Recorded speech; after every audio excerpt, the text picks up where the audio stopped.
Assalamualaikum warahmatullahi wabarakatuh. Alhamdulillahirabbil alamin wassalatu wassalamu ala asyrafil anbiya'i wal mursalin wa ala alihi wa sahbihi ajma'in. Jadi insya-Allah semua murid sila keluarkan buku teks tauhid awak muka surat 26. Okey, muka surat 26 insya-Allah pada hari ini kita akan masuk kepada pelajaran yang ketiga yang berbunyi irhaus, karamah, ma'unah, istidraj, ihanah dan juga sihir. Ada berapa? Ada 6. 1, 2, 3, 4, 5, 6. Okey, 6 perkara ni adalah perkara yang luar biasa juga. Perkara yang luar biasa. Kalau sebelum ni kita belajar tentang mukjizat, betul tak? Okey, mukjizat ni kita tahu adalah perkara yang luar biasa yang berlaku kepada Nabi dan Rasul untuk membuktikan kebenaran risalah yang dia bawa. Itu adalah perkara luar biasa yang berlaku kepada Nabi dan juga Rasul. Okey, 6 perkara ni juga adalah perkara yang luar biasa tetapi tidak sama dengan mukjizat. Tidak sama dengan mukjizat. Dia perkara luar biasa tetapi orang yang mendapat perkara ini adalah berbeza dan situasinya juga adalah berbeza, tak sama macam mukjizat. Jadi hari ini insya-Allah kita akan tengok satu persatu apa dia 6 perkara ini untuk kita tahu dengan lebih lanjut insya-Allah. Okey, kita sentuh dulu. Yang pertama kita tengok muka surat 27. Okey, yang atas sekali tu. Okey, yang atas sekali perkara luar biasa yang seterusnya ialah yang pertama ialah irhaus. Okey, irhaus. Apa benda irhaus ni? Ustaz nak terangkan dekat awak. Kita tengok. Okey, irhaus ialah perkara yang luar biasa yang berlaku kepada seseorang sebelum diangkat menjadi Nabi dan Rasul. Okey, Nabi dan Rasul sewaktu mereka dah jadi Nabi dan juga Rasul, mereka ini ada mukjizat. Okey, kita dah belajar yang tu, kan? Okey, tetapi ada juga perkara luar biasa yang berlaku kepada Nabi dan Rasul ni, tetapi apa? Sebelum diangkat menjadi Nabi dan Rasul. Sebelum mereka diangkat menjadi Nabi dan Rasul ni pun, ada juga perkara luar biasa yang berlaku kepada mereka. Apa dia? Contohnya kita tengok. Okay, contohnya Nabi Muhammad SAW dinaungi oleh awan ketika bermusafir ke Syam. Semasa baginda belum dilantik menjadi Nabi dan Rasul. Okey, baik. Ni contohnya. Nabi Muhammad, Nabi kita, dia pernah bermusafir. Berjalan ke Syam. Syam, kalau sekarang ni kita sebut sebagai Syria. Negara Syria tu, itu sekarang ni, dulu kita sebut sebagai Syam, sekarang kita sebut sebagai Syria. Okey, baik. So, sewaktu Nabi Muhammad berjalan kat sana, Nabi Muhammad telah dinaungi oleh awan. Kalau kita faham keadaan dekat tanah Arab macam mana? Sejuk ke panas? Panas kan sebab padang pasir. Jadi di situ perkara luar biasa yang terjadi kepada Nabi ialah sewaktu Nabi berjalan dekat padang pasir yang panas tu, Allah telah memberikan awan untuk menaungi Nabi di sepanjang perjalanan. Ini adalah satu perkara yang luar biasa lah kan. Kalau kita berjalan tiba-tiba ada awan ikut dekat atas. Lagi-lagi dekat padang pasir. Jadi ini adalah perkara luar biasa yang berlaku pada Muhammad SAW sebelum dilantik menjadi Nabi. Ada tak lagi contoh lain? Ada. Sebagai contoh Nabi Isa. Nabi Isa AS kan?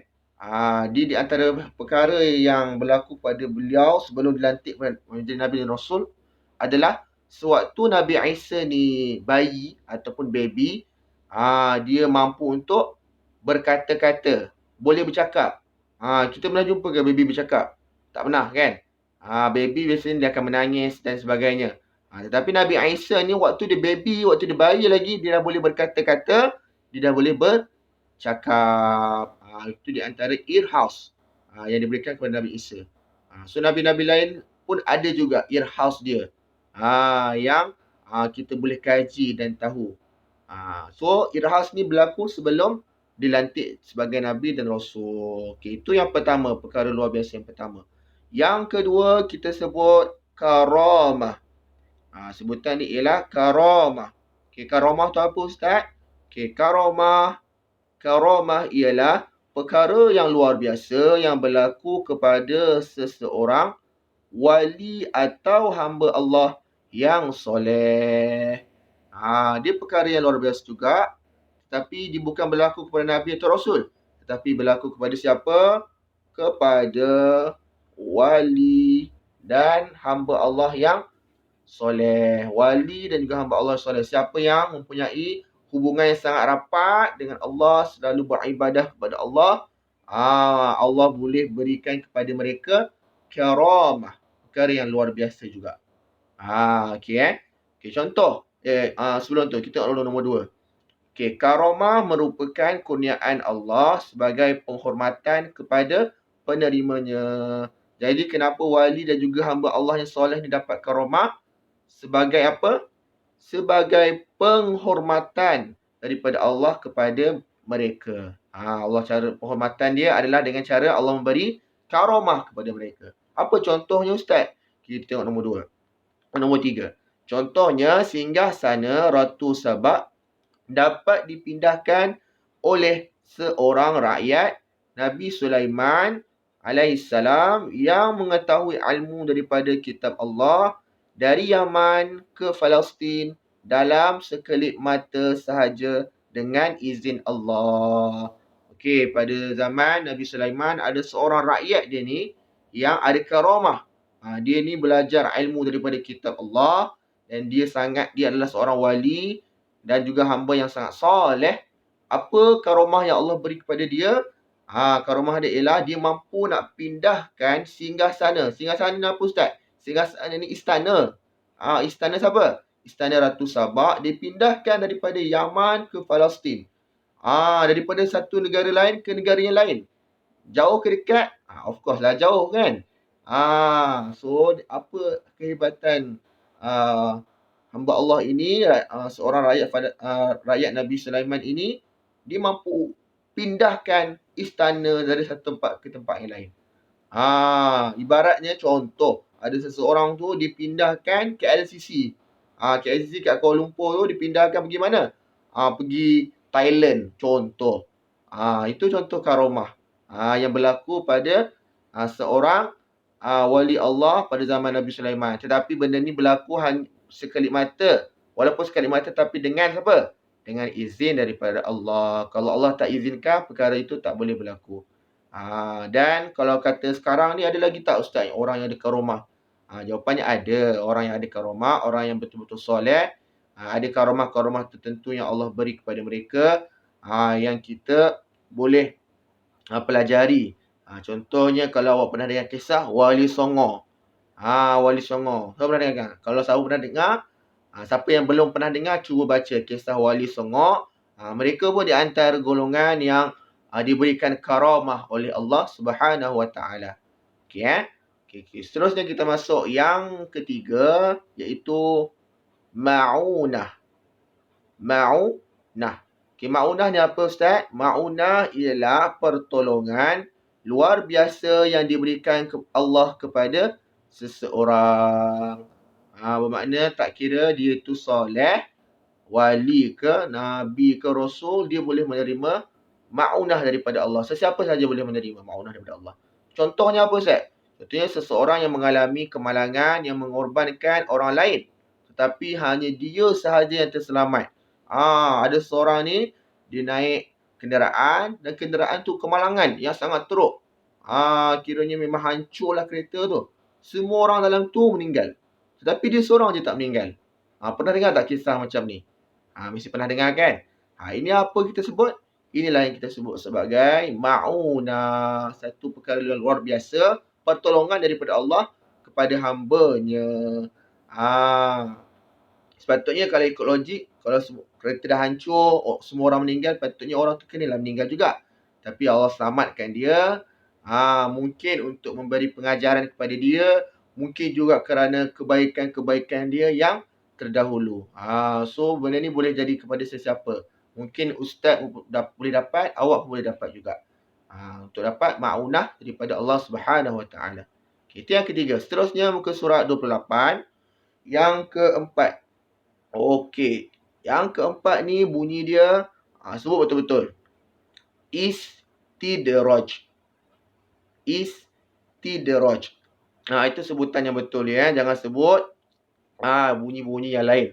Okay, apa itu istidraj? Istidraj ialah kurniaan Allah Subhanahu Wa Taala yang tidak diredai kepada orang-orang yang zalim dan fasik untuk menjadikan mereka bertambah-tambah kefasikan dan kezaliman. Okey. Nanti kita masuk contoh dia. Okey. Ada juga perkara luar biasa atau kurniaan yang Allah bagi dekat hamba dia, tetapi mereka ni bukannya orang soleh. Tapi mereka ni adalah orang yang fasik, orang yang jahat, orang yang zalim, orang yang suka buat kezaliman, orang yang tak nak solat, orang yang tak nak bayar zakat. Tetapi Allah beri kurniaan kepada mereka. Sebagai contoh, kan, awak pernah tak jumpa seseorang yang dia tak solat? Dia tak solat langsung. Tapi bila dia jawab peperiksaan, markah dia paling tinggi. Pernah tak? Okey, itu adalah salah satu kita sebut sebagai apa? Istidraj. Dia seorang yang fasik, dia seorang yang tak taat kepada Allah, tapi Allah berikan kurniaan kepada dia. Supaya apa? Menjadikan mereka bertambah-tambah fasik dan zalim. Supaya apa? Supaya mereka ni bertambah zalim dan fasik. Sebab mereka tak nak kembali kepada Allah. Jadi Allah berikan kemewahan kepada mereka, kejayaan kepada mereka supaya mereka terus dengan jalan yang zalim dan fasik tersebut. Sebab mereka tak nak kembali kepada Allah. Itu pun satu bentuk istidraj. Jadi kita jangan rasa sedih atau kita rasa cemburu. Kenapalah orang ni tak solat tapi markah dia lagi tinggi daripada aku. Mungkin itu bukan satu nikmat, mungkin. Tetapi adalah satu apa? Istidraj. Yang paling penting kita sentiasa dekatkan diri kita kepada Allah. InsyaAllah orang yang berusaha dia akan berjaya. Jangan risau. Dia usaha dan juga tawakal. InsyaAllah Allah akan beri kejayaan. Lagi hebat, kejayaan tu bukan sahaja di dunia, tetapi kejayaan di dunia dan juga di akhirat kelak insyaAllah. So jangan kita ada perasaan macam tu bila tengok kawan kita yang jahat tapi berjaya. Itu bukan satu benda yang kita patut contohi. Ramai lagi orang yang baik, yang tunaikan solat, yang berjaya. Yang itu yang kita kena contohi. Okey, baik. Seterusnya, contohnya apa? Contohnya seseorang itu menjadi kaya raya dan mempunyai kuasa, tetapi telah menyalahgunakan kuasa dan kekayaan untuk terus bertambah zalim dan fasik. Ini contoh dia jugalah. Okey, baik. Seterusnya kita masuk yang kelima, iaitu ihanah. Okay, ihanah ni apa Ustaz? Ihanah ialah perkara yang luar biasa yang berlaku kepada pendusta yang mengaku Nabi. Pernah dengar tak? Ada orang yang dia mengaku dia itu ialah Nabi. Pernah dengar tak? Pernah kan? Bukan zaman sekarang je. Daripada zaman dulu lagi dah ada dah orang yang mengaku dia ni sebagai jadi Nabi. Sebagai contohnya siapa? Musailamah Al-Kazzab. Musailamah Al-Kazzab ni dia mengaku dia ialah Nabi selepas Nabi Muhammad. Sedangkan Nabi Muhammad adalah Nabi yang Nabi terakhir sekali, penutup sekali Nabi. Tidak ada lagi Nabi selepas Nabi Muhammad. Kalau ada orang yang mengaku dia tu Nabi sekarang ni kan, makna dia ternyata dia ialah pendusta. Sebab Nabi Muhammad dah bagi tahu Nabi Muhammad ialah Nabi yang terakhir sekali. Tolong ingat benda tu betul-betul ya. Okey, saya ulang balik. Musailamah Al-Kazzab ni yang ingin mengubati orang buta sebelah matanya. Tetapi akhirnya kedua-dua mata orang tersebut menjadi buta. Musailamah Al-Kazzab ni dia ni mengaku Nabi. Lepas tu dia cabar. Dia kata, okey, sekarang ni aku nak kau bawakan kepada aku seseorang yang mata dia buta sebelah. Aku boleh rawat mata dia. Musailamah kata macam tu. So orang ramai membawa lah ada seorang hamba Allah ni, dia buta sebelah mata dia. Apa Musailamah buat? Musailamah ludah. Dekat mata orang yang buta tu. Okey, agak-agak sembuh ke tak? Bukan sembuh. Tetapi disebabkan ludahan daripada Musailamah Al-Kadzab tu, mata dia daripada sebelah buta, dua-dua belah terus buta orang yang buta tu. Allah nak tunjukkan betapa pendustanya Musailamah Al-Kadzab ni. Allah bagi perkara luar biasa, iaitu daripada sebelah mata buta jadi dua-dua belah mata buta. Untuk tunjukkan kepada orang ramai Musailamah Al-Kadzab ni adalah seorang penipu. Itu adalah contohnya. So jangan percaya kalau ada yang mengaku diri dia itu Nabi, kerana ternyata jelas dia itu orang yang menipu. Tak ada dah Nabi selepas Nabi Muhammad sallallahu alaihi wasallam. Yang terakhir sekali kita tengok apa itu sihir. Ustaz rasa awak biasa dengar perkataan sihir ni kan? Okey, sihir itu apa? Sihir ialah persepakatan antara tukang sihir dan jin dengan ketentuan bahawa tukang sihir akan melakukan pelbagai keharaman dan kesyirikan. So sihir ni adalah persepakatan di antara tukang sihir, orang yang buat sihir tu bersama dengan siapa? Jin. Diorang tolong menolong, iaitu jin akan bantu tukang sihir untuk memberitahu apa-apa ilmu yang ghaib, kan? Ghaib contohnya bila ada orang datang dekat tukang sihir, dia kata, "Oh, aku tahu dah engkau ni apa tujuan kau datang sini." Sebenarnya dia tak tahu pun, tetapi siapa yang bagi tahu dia? Jin yang bagi tahu dia. Menggunakan apa? Sihir. Sihir adalah ilmu yang diberikan kepada tukang sihir. Sebenarnya dia tak tahu pun sebab apa kita datang. Tapi dia kata, aku tahu. Sebab siapa yang bagi tahu dekat dia? Jin. Dan sebagai balasan, tukang sihir ni dia kena buat banyak perkara-perkara yang mensyirikkan Allah. Okey, contoh-contoh kita tengok ni yang bawah ni. Antara tujuan mempelajari ilmu sihir ialah untuk memecah belahkan dan mencerai-beraikan rumah tangga suami isteri. Contohnya ada orang tu dia jealous ataupun dia cemburu tengok ada pasangan suami isteri yang sangat bahagia. Jadi apa dia buat? Dia hantar sihir kepada keluarga suami isteri tersebut supaya bercerai.